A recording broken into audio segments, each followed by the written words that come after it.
I feel it's quite a privilege, an honor, truthfully. Today, we're going to be speaking with the former president of Switzerland, Ruth Dreifuss, and she's with us now. Hello, President Dreifuss. How are you? Fine, fine. Happy to be with you. Thank you for the invitation. Well, and thank you. And but besides having been a past president of Switzerland, you are also a pioneer, if you will, one of the founders, one of those who helped to form the Global Commission on Drugs. Am I correct, ma'am? On drug policy, yeah? Yes, ma'am. And tell us a little bit about the history of that, how it came to be, and why it came to be, I guess. Well, the beginning of the whole trip, if I can say so, was in Latin America.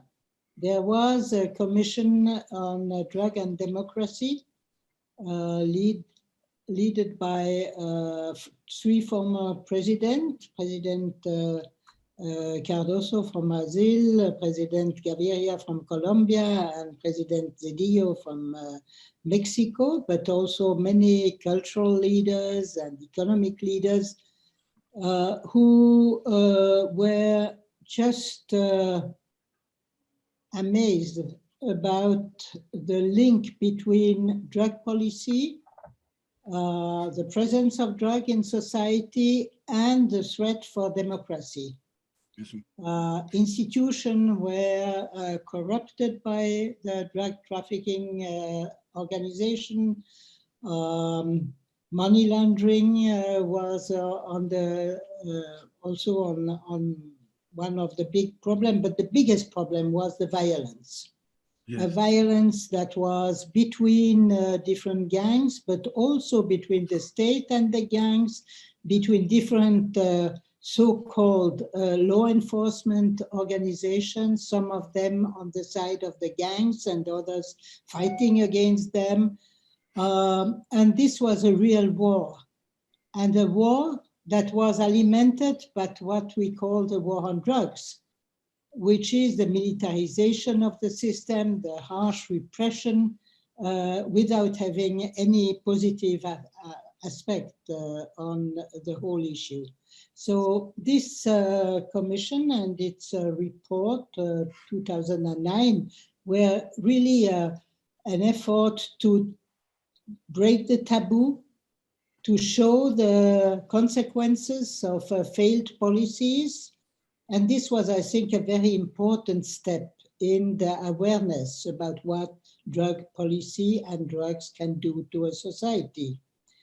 But in the meantime, our Latin American fellows had a look to Europe and saw that in Europe also the discussion was, the debate was open, and some solution in the field of public health were in experiments that were very important in many, many countries. In Portugal, for decriminalization, in Switzerland, Germany, and other countries for public health approach, bringing new kind of treatments, new kind of harm reduction measures, inventing really new approaches. So in 2011, these two groups met to create the Global Commission on Drug Policy. And since then, we expanded to other continents, to Africa, to Asia, to Oceania. And I think we can say more or less that we are really a global movement of citizens, world citizens, who think that it is their commitment to promote reforms in drug policy.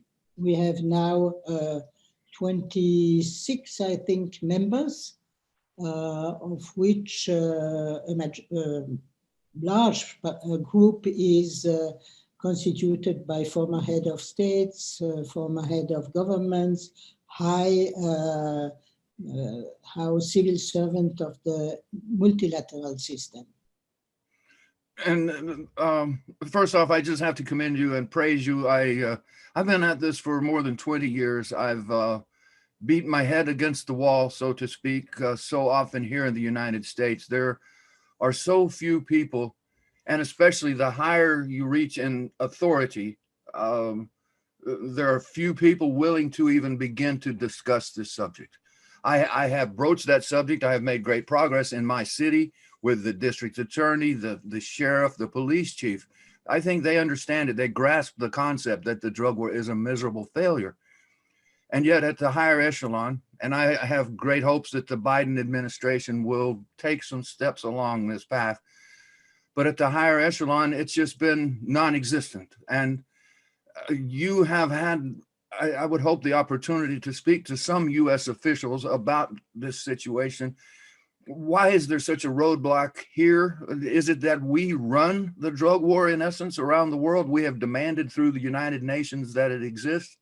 Can we just not back down now? Your thoughts there, President, please. Well, I think the difficulty to make the path of reforms is linked with a 100-year fight against substances that are declared illegal. Yes. And it began with opium, and it was at the beginning really also a colonial feature, and the fight between, as you know, the British and the China war on opium and so on. But the difficulty were cemented, I would say, by the International Convention under the UN flag that begins in 1961. Right. The first convention, 1971 for a second one, and 1988 for the third one. And from one to the other, I would say the repressive system, the prohibition got stronger and stronger. Now, these three conventions are among the international multilateral conventions that have most received ratification. And there is really a difficulty to break this false consensus around the convention. Why do I say it's a false consensus? Because the need for the different countries are very different, I mean, also. And there is a pressure to keep this international control regime also under the pressure from some very important countries. The important countries being, for instance, the United States of America, with the possibility of retortion if countries are not doing what they are complied to do with the ratification of the convention. The other element is that all this history of diabolizing, making it an evil from the drugs, have also created a perception among the public opinion about what the drugs are, even if they are not what they think to understand. So there is a whole history of false perception, of discrimination of the people who use drug, of stigmatization of the drug users. And it is important to say that the scientific basis to make this difference between legal and illegal, and to make the difference between the substances that are more severely controlled than others, lack a scientific basis. I mean, they are the reflection of which kind of products are socially accepted and economically perhaps also very effective in the legal market, like tobacco or alcohol, and others that are prohibited and in this sense also left in criminal hands. So it's a long history, and this is probably the reason why it is difficult to change the mindset of the people. So the fight against stigmatization, the fight against stigmatization, which is strongly linked with the fight for the decriminalization of the consumption of drugs, is, in my view, one of the biggest priority and paths to go further.